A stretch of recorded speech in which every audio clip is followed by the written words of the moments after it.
شہر حیدرآباد میں خوفناک آتشگی کا واقعہ، راجندر نگر کے بدویل میں پلاسٹک ری سائیکلنگ یونٹ میں آتشگی۔ تلنگانہ کے دارالحکومت شہر حیدرآباد کے راجندر نگر علاقے کے بدویل میں آج ایک بڑا آتشگی کے واقعے نے سنسنی پھیلا دی۔ ایک پلاسٹک ری سائیکلنگ یونٹ میں اچانک آگ بھڑک اٹھی، جس کے بعد پورے علاقے میں دھواں اور شعلے کی لپیٹ میں آ گئے۔ مقامی افراد کے مطابق پلاسٹک ری سائیکلنگ یونٹ میں اچانک زبردست آگ کے شعلے بلند ہونے لگے۔ دیکھتے ہی دیکھتے آگ نے شدت اختیار کر لی اور گاڑھے کالے دھواں آسمان میں بلند ہوتا نظر آیا، جس سے آس پاس کے رہائشیوں میں خوف و ہراس پھیل گیا۔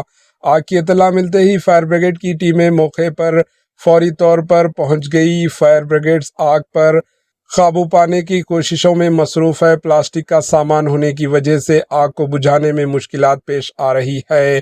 تاحال کسی جانی نقصان کی کوئی اطلاع نہیں ملی، تاہم حکام نے احتیاطی تدابیر کے طور پر اطراف کے لوگوں کو محفوظ فاصلے پر رہنے کی ہدایت دی۔ آگ لگنے کی وجوہات کا ابھی تک پتہ نہیں چل سکا۔ فائر ڈپارٹمنٹ اور مقامی پولیس کی جانب سے صورتحال پر مسلسل نظر رکھی جا رہی ہے۔ Bureau report, AHN news.